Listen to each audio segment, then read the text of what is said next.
Thanks for checking out my video. If you want to learn more from me, I have a lot of classes on Udemy. You can find the links to a lot of those in the description. So I was going around Reddit as I normally do. I just pull it up on my phone sometimes, start scrolling, and I start going through a couple of different communities and things like that for research and just seeing what stuff I can laugh at. And I came across a question about how do I get good at Magick? And I know that I made a video on this topic before, but what goes around comes around, and people view, new people viewing my channel from time to time and whatnot. So I like revisiting some things sometimes. Plus, the stuff that I said a couple of years ago could be a little different than what I say now. So, how do I get good at Magick? And the overall consensus of a lot of people, and the very first things that popped into my head, are keeping a diary and practice. So those two things. Now, this is why they say, have a book of shadows, right?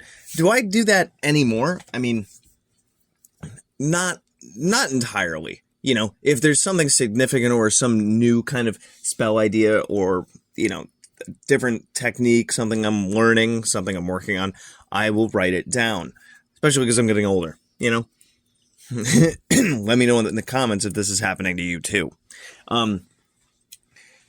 And so with writing things down, what I'm talking about is, having a journal or a diary or whatever you want to call it.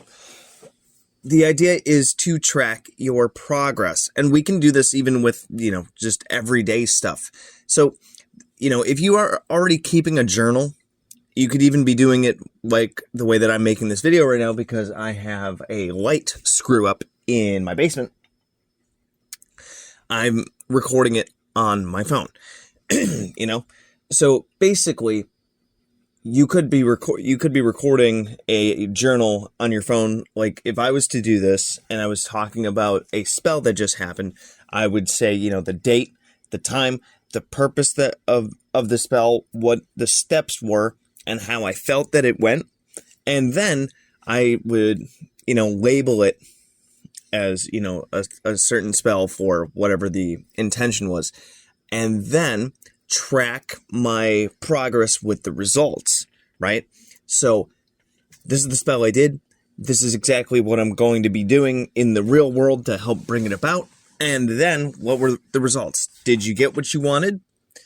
Is, even how long it takes to manifest. You got to think about not only planning a ritual, but so you could be brainstorming, writing about that, planning the ritual, then actually executing it and writing about how it felt. Were you focused? Were you not focused? Did you feel the energy? Was it something that just kind of felt blasé? Did it feel really, really, really emotionally and, spiritually, energetically impactful? And then these are the results that I want.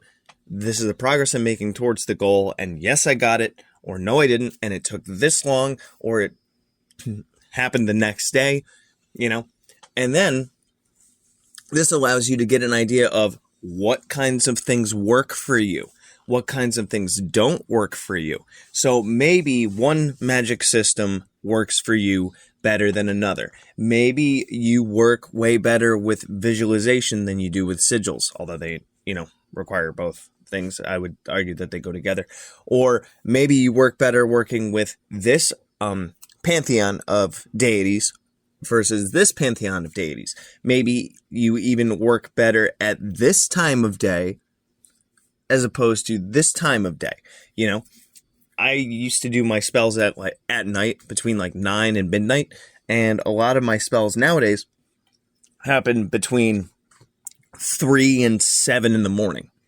And, I've found that particular time works better for me now. And without self-reflection, I might not have been able to get there, because I would just do spells whenever I wanted to. And then I fell into this pattern of, when I do spells at this time, it feels much more effective. So I'm going to go with it.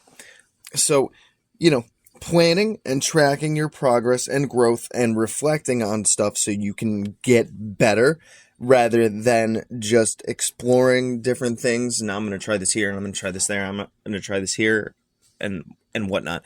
It allows for a much more organized approach to your magic to be able to track your progress. So then, if I could get my phone to work for me. So not only just the diary, but also practicing on a regular basis. Magic is like any other skill, so we're talking about something that's like building a muscle. So, if you go to the gym once a month, are you going to see results? No, probably not. So we're talking about doing magic. I mean, I remember back in 2008 when I first got into it. And then in 2009, yeah. So 2008 when I got into it when I was a junior in college, and I spent like an entire summer.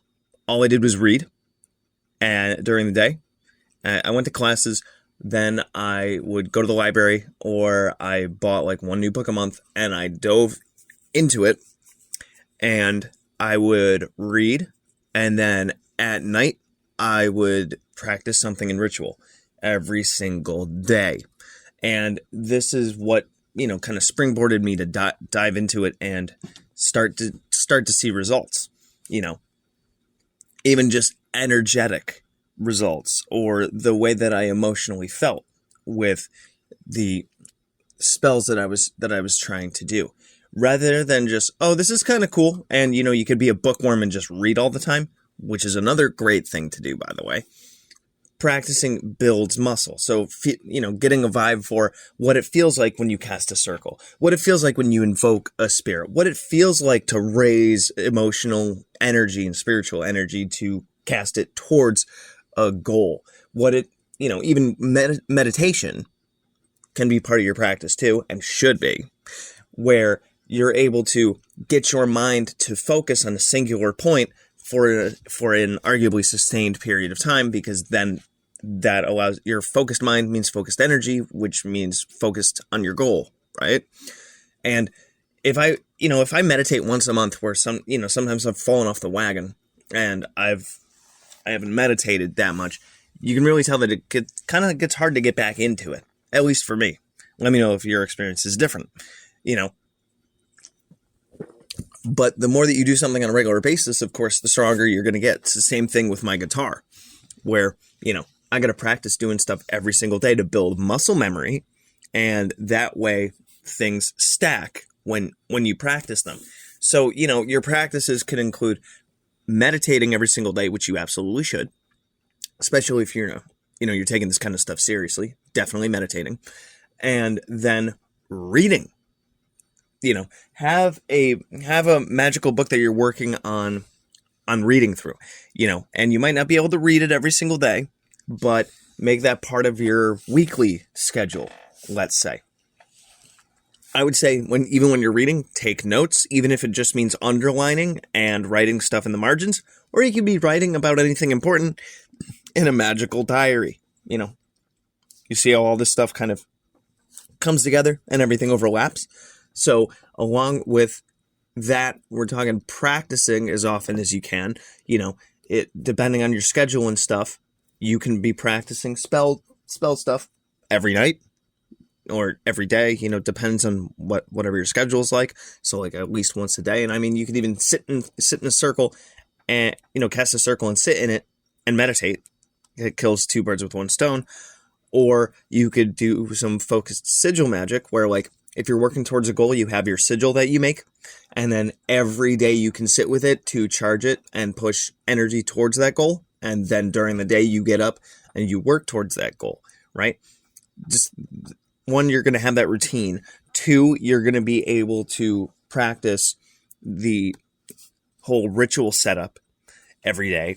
And three, you're pushing your energy towards something vis-a-vis practicing a particular form of magic every single day. So, and then write it down how you feel in the diary. Tonight was a little bit less energy than last night, and then that the next day when you charged that sigil, wow, I felt super focused, and I felt all these great vibes. everything kind of comes together and stacks, where these habits always feed off each other. It's like if you're trying to get a healthier body, you want to stack your habits. So, or where things overlap. So we're talking eating good, sleeping good, exercising. Each of those kinds of feeds into each other, because if you end up sleeping good, you're going to feel good for when you go to the gym, and if you eat good, you're also going to feel good because it's not going to make you sluggish and whatnot. So you got to treat magic like any other skill. If you've ever learned an instrument, then you know that you have to practice a lot. If you've, even anything that you've learned, like stuff that I've learned at work that I've done repetitively, I have it down and I don't even have to think about it, right? Whereas stuff that I don't do that often, it takes a little bit more brain power. And we want to make magic as easily accessible and to show ourselves that we can make progress with a journal. But to make magic as easy as possible, you need to build these mental muscles of, this is what it's like when I'm in ritual. This is the kind of magic that I need to do for situation X. This is the kind of magic I need to do for situation Y. And journaling can help you get there, along with other reasons for journaling, such as figuring out what kind of spell stuff works for you, seeing what works, what fails, and even reflecting on, I tried this particular form of magic for like a month and I really feel like it didn't get me anywhere. So I'm kind of going to drop that for now. Things like that. So if you want to get better, you got to practice, you got to meditate, you got to read, and you got to journal about it. All right. Let me know what you guys think about this video. Let me know what kinds of things you might have put into place that have helped you to get better at magic. As always, you can reach out to me if you have any questions or even suggest some video content. And thanks for listening, I guess, because I don't have the video camera going. Anyways, good hunting.